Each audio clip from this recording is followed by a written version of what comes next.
Welcome, welcome.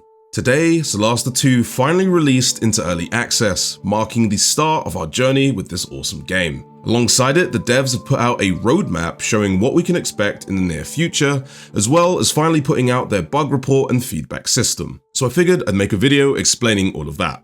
For those of you playing already, I really do hope you're enjoying the game as much as I am, but please be sure to subscribe to my channel as I'll be putting out more videos on all the different classes, features, as well as information as it comes out. But let's get to it.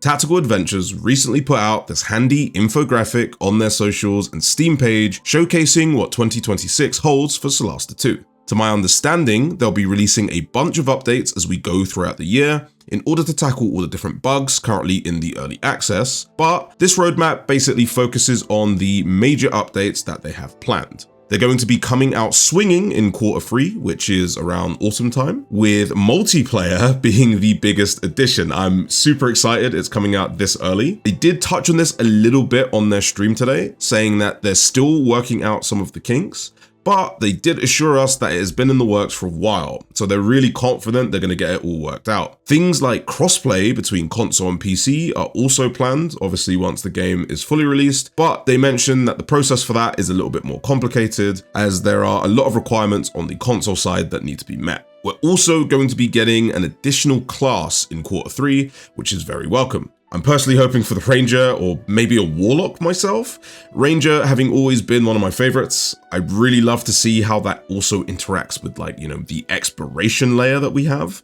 And of course, Warlocks because they're just too damn cool. Another welcome addition is more customization for the character creation. Now, I know not everybody is a fan of the character creator as it stands. Shape blending stuff aside, part of what I really wanted to see more of was extra options like hairstyles, beards, tattoos, all that good stuff. So personally, I'm really excited that they've mentioned this, and this is something I'm really looking forward to. They're also going to be adding in new world events to the map, which is great, as that's obviously going to bring more content. What's extra special about this one though, is they've teased a community contest in the future, which is going to allow the community to submit their own world event ideas. These would then obviously be added to the game, and they've even mentioned adding names to the credits and stuff like that. One thing that's really great about Tactical Adventures is they're very community focused, as I'm sure a bunch of you will know. If you played back in Solasta 1, they would do polls and hold contests all the time in order to make decisions during the development. From what we are seeing so far, this hasn't changed with Solasta 2,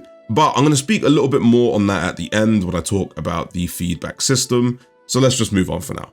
In Q4, we're looking at 2 new races or ancestries, and from what we've seen in the past, we also know these are going to most likely be official races. We are of course missing a ton of D&D staples. There's no orcs, we don't have tieflings yet, no gnomes, and we don't have any dragonborn. There are plenty of options that they could choose between, so I'm really eager to see what these 2 races they have in mind are. We're also going to be getting yet another new class here, as well as a level cap increase to 6, which means more space for stuff like multi-classing, on top of exciting features like obviously marshals are going to be getting extra attacks, while casters will be getting their 3rd level spell slots.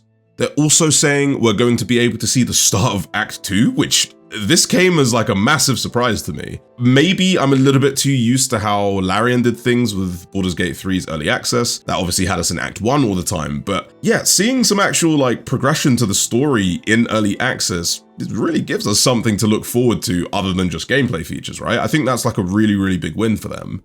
Another massive surprise to me was that crafting is listed here. I'm super certain they said that they were going to save that for 1.0 release, but it looks like we're going to actually get a look at it in early access after all. So really excited to see what they have in store there. Beyond that, they've said they want to add even more ancestries. They're also wanting to add all 12 classes, extra content, and they've also mentioned the faction system here, which I believe they've had in the works for a little while as well. They have also reassured us that from a funding perspective, they do have enough funds to basically make a completed version of the game. They have a plan for their vision before they, started with early access or anything.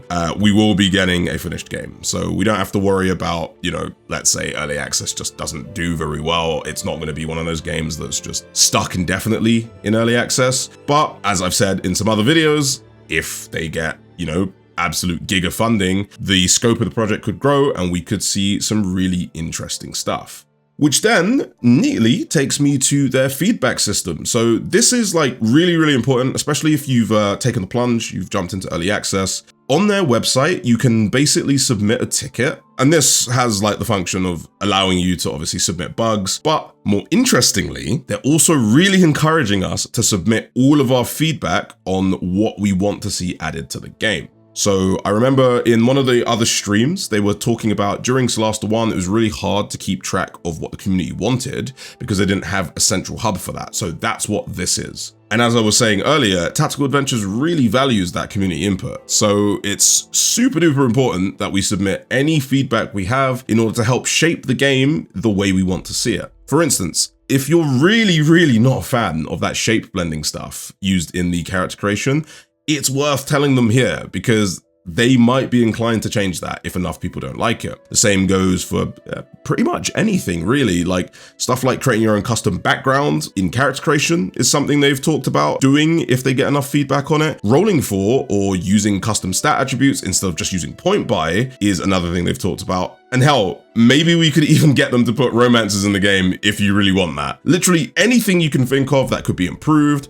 Any idea you think would be a good addition relies on us as the community telling them exactly what it is we want to see. They've said time and time again when asked about all sorts of different features that they might add them in, but it all depends on that feedback. So if you've picked up early access, there's things you think should change, make sure you're telling them. I'm gonna put a link in the description to that feedback system, so definitely check it out. But yeah, that's gonna be everything for this video. Like I said, just a nice quick one on the roadmap they put out, as well as just, I wanted to really stress how important that feedback stuff is. Again though, be sure to subscribe if you haven't already, and if you have the game, just let me know how you've been getting on with it. I'm really interested to know. But yeah, this is Vest, signing off.